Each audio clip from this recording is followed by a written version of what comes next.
Hello guys, আমি রাফি আর আপনারা দেখছেন রাফিজ ইংলিশ।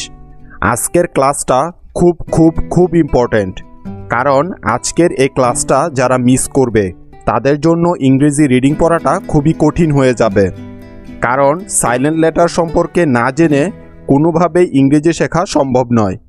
সাইলেন্ট লেটার নিয়ে আমাকে অনেকেই প্রশ্ন করে, সাইলেন্ট লেটার কি, কখন, কোথায় এবং কোন লেটার্স সাইলেন্ট থাকে, কেন সাইলেন্ট থাকে, সাইলেন্ট লেটারের রুলসগুলো কি, এমন অনেক প্রশ্ন প্রতিনিয়তই আসতে থাকে। এজন্যই আজকে আমি সাইলেন্ট লেটারের A to Z যত রুলস আছে, কখন, কোথায়, কিভাবে সাইলেন্ট লেটার ইউজ হবে, কখন তাদের পড়তে হবে, কখন তাদের পড়তে হবে না, এসব নিয়ে জানতে পারবে আজকের এই ভিডিওতে উদাহরণ সহ। তো চিন্তা করে দেখো বিষয়টা কতটা জরুরি। কারণ যদি তুমি এগুলো না জানো তাহলে তুমি যখন ইংলিশ পড়বে তখন ভুল পড়বে। আমরা অনেক শব্দ ভুল উচ্চারণ করি সাইলেন্ট লেটার না জানার কারণে। এখনই সেটা তোমরা বুঝতে পারবে। সম্পূর্ণ ভিডিওটা তাই মনোযোগ দিয়ে দেখুন, কারণ আজকে সাইলেন্ট লেটারের সমস্ত ডাউট ক্লিয়ার হয়ে যাবে। খুবই গুরুত্বপূর্ণ একটি ক্লাস। তাহলে চলুন শুরু করা যাক।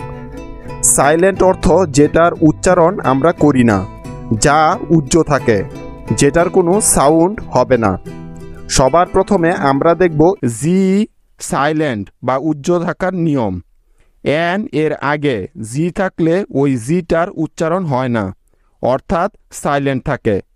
যেমন sign, SIGN, sign. Design, DESIGN, design.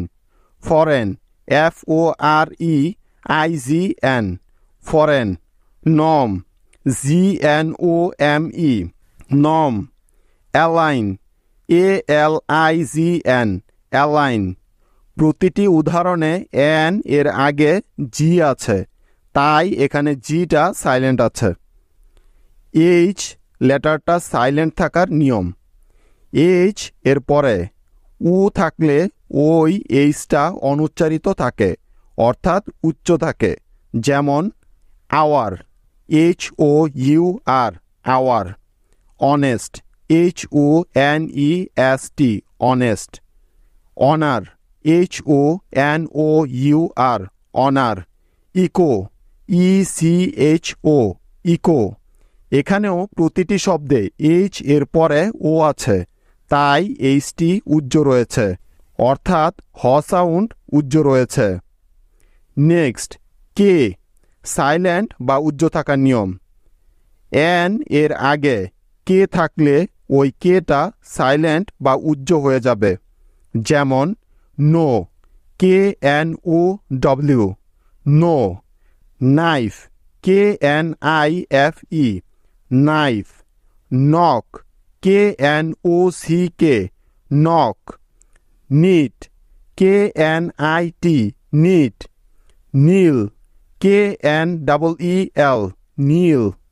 এখানেও প্রতিটি উদাহরণে এন এর আগে কে আছে, তাই এগুলোতে কে সাইলেন্ট বা উজ্জ্ব আছে। দেখো এল লেটারটি সাইলেন্ট বা উজ্জ্ব থাকার নিয়ম। এল এর পরে ডি, এফ, কে, এম এই চারটি লেটারের যে কোনো একটি থাকলে ওই এলটা সাইলেন্ট হয়ে যাবে। যেমন ডি এর আগে এল সাইলেন্টের উদাহরণ। যেমন could, COULD, could. Should, SHOULD, should. Would, WOULD, would. খেয়াল করে দেখো প্রতিটি শব্দে এল এর পরে ডি আছে, তাই এল এখানে সাইলেন্ট আছে।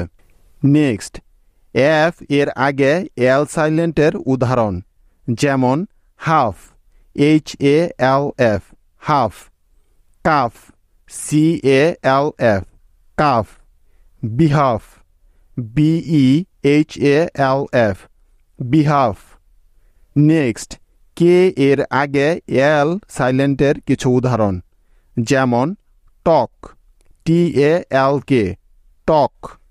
Walk, WALK, walk.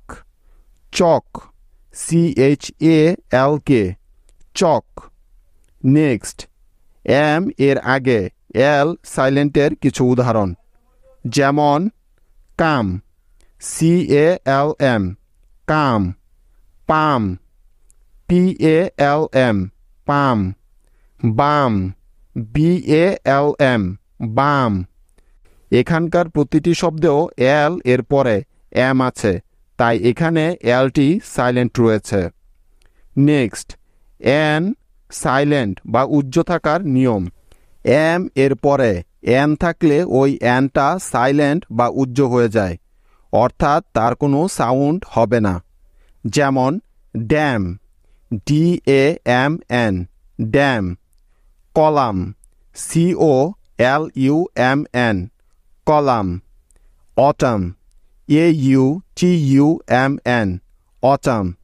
হাইম, HYMN, hymn. দেখো, প্রতিটি উদাহরণে এম এর পরে এন আছে, তাই এখানে এনটা উজ্জ্ব হয়েছে। নেক্সট, পি সাইলেন্ট বা উজ্জ্ব থাকার নিয়ম।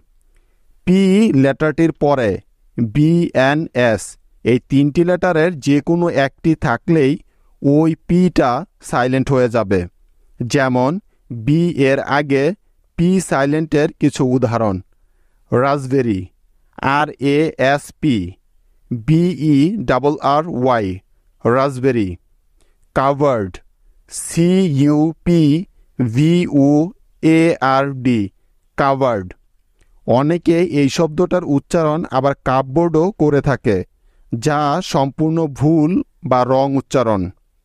এবার দেখো এন এর আগে পি লেটারের সাইলেন্ট হওয়ার কিছু উদাহরণ, যেমন নিউমোনিয়া, PNEUMONIA, নিউমোনিয়া।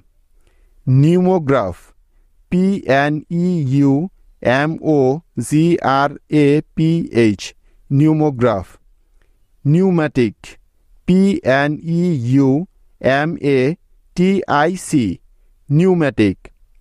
এখন এস এর আগে পি সাইলেন্টের কিছু উদাহরণ, যেমন psychology, PSYCHOLOGY, psychology. Psychic, PSYCHIC, psychic. সাম, PSALM, সাম। সাম মানে ধর্মীয় গীত, স্তুতিগীত। এছাড়াও এই তিনটি শব্দে পি লেটারটি সাইলেন্ট থাকে, যেমন কু, COUP, কু, কু মানে অভ্যুত্থান।